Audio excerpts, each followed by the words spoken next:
So yeah, this was the Tyler Herro game. The guy had 30-something points, I don't know, contested shots, beating guys off the dribble. I mean, a lot of it was mainly pick and rolls or like handoff plays with Bam. And the Celtics just weren't able to get around those screens. They weren't able to crowd him enough to resist the screen initially, or, not trapping, whatever you want to say. And, that led to some pull-ups that he made. And then the handoff plays where he was coming off the ball up to the three-point line, the Celtics could not get around those plays. A lot of them were from Bam, and maybe they were just so freaked out by Bam they didn't give that extra attention to Herro, and I guess that makes sense. But that, and then the, couple of transition buckets, the one reverse layup when Tatum tried to block him, the 30-foot bomb over Marcus Smart. Just a superstar performance from Tyler Herro. As far as actual adjustments that could have been made, I mean, maybe not having Kemba Walker on him all the time, because Kemba, I mean, he's probably the fastest guy on the Celtics, but there was just no contest. Even if he was right there, Herro's got, Herro's 6'5", maybe 6'6". Kemba's 6 feet if we're being generous. So, I mean, even if you're right there, you're really not right there. And the thing that was frustrating, too, is there were a lot of possessions where it was like Jalen was on Iguodala while Kemba was on Herro. Like, Iguodala is not going to kill you for putting Kemba on him at this point in his career, you know what I mean? So that seemed weird to me. I thought it was also noteworthy that the Celtics did not go to the 5 small lineup as quickly in this game, because they went to it in the third quarter of the last game, and it really shifted the some of the momentum that Miami was getting back, right? And in this game, they didn't go to it until the fourth. So for what that's all worth, should they done it earlier? Probably. I think Hayward was all right enough, and that just could have been something. To keep up with my too much Rajon Rondo when I talk about the Lakers-Nuggets game, a lot of Marcus Smart in this game. And I love Marcus, but at a certain point it does become a little too much. He had a lot of shot attempts. Not all of them were within the flow of the offense, catch and shoot threes, And I think that just could have been some more possessions going to other guys. And I guess that can lead into how the Celtics dealt with the zone in this game, which was... it wasn't as good as the last game. It was better than the first 2 games, I guess. But I think it did still force the Celtics into some bad shots where, the movement was good and handoff plays and skip passes and all that, but it didn't always result in something, you know what I mean? Even when they got it to the guy around the free throw line, sometimes it was still a matter of like, we don't really know what to do right now. Now, other times, there were some Marcus Smart driving kicks to Tatum. There was one Gordon Hayward open 3 that didn't go in, or maybe there might have been a couple of open Hayward 3s off the zone that didn't go in.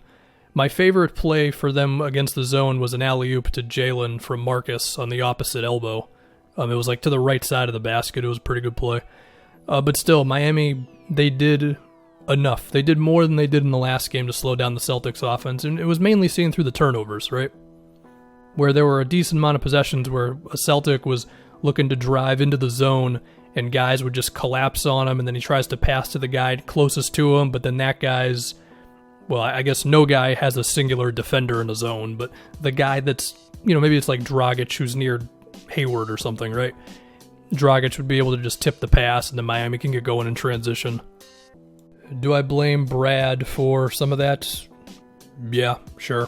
The Celtics also missed a lot of threes, and not all of them were bad Marcus Smart threes. A decent amount of them were good shots within the flow of the offense, open catch and shoots, and those didn't go in, so we got to remember that. But even so, there did seem to be a little bit more discomfort from the Celtics when trying to attack Miami's zone in this one. And the Heat went to it really early. I think this was the earliest they went to it. I think we saw it in the second quarter. Usually we wouldn't see it until the second half. And I think the reason they did that was because the Celtics were going at Duncan Robinson a lot. And when you go to that zone, it makes it a lot tougher to go at one specific defender, As far as other things, we can talk about the Dragic Bam pick and roll. It had a lot of success early. I remember they trapped and it led to a Jay Crowder wide open three. There was a Bam alley-oop. There was a Dragic open mid-range. And there were two other plays where Dragic blew an easy layup after getting Robert Williams out of the picture, and then he threw the pass a little too high to Bam. So they actually had more success on that than the stats would show.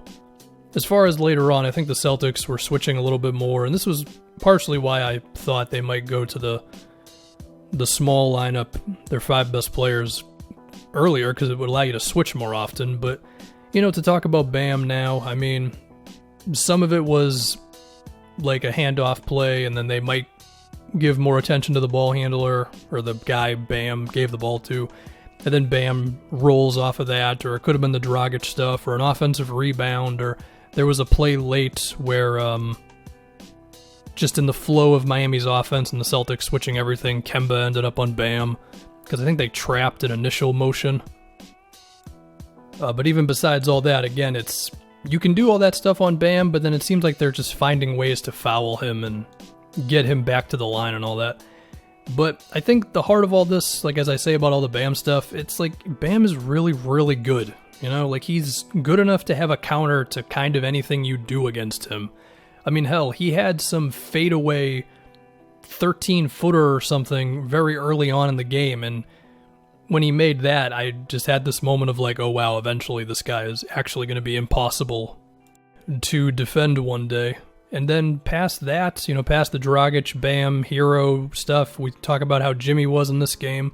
Some of it was mismatch hunting.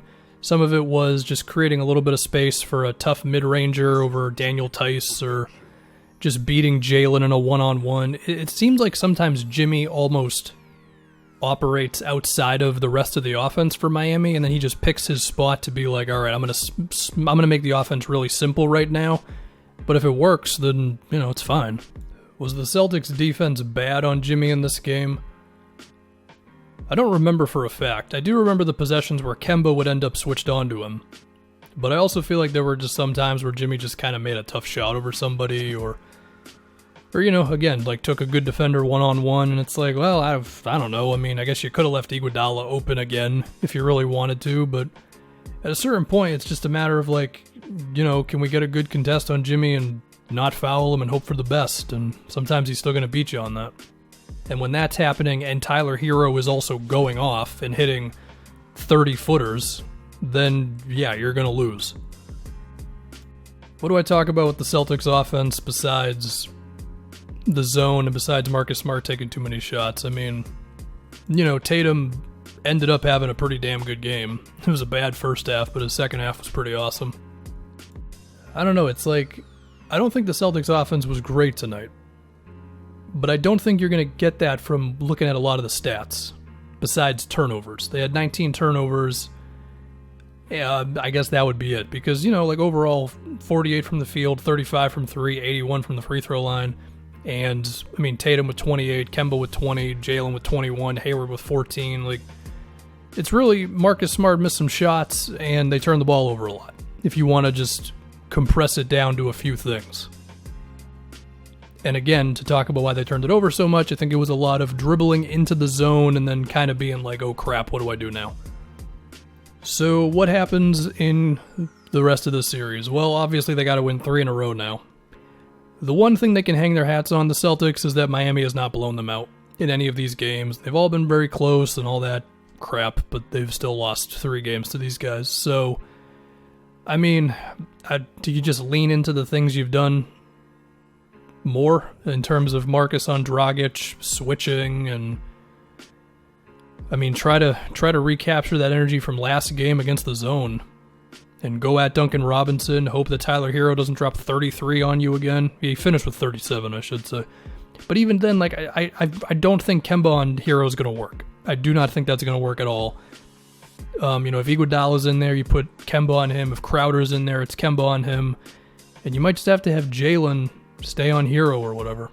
But you got fortunate with Jay Crowder going 1 for 7 from 3, so that's another thing that could probably swing the other way. But yeah, let's appreciate how my playoff predictions in the East are going.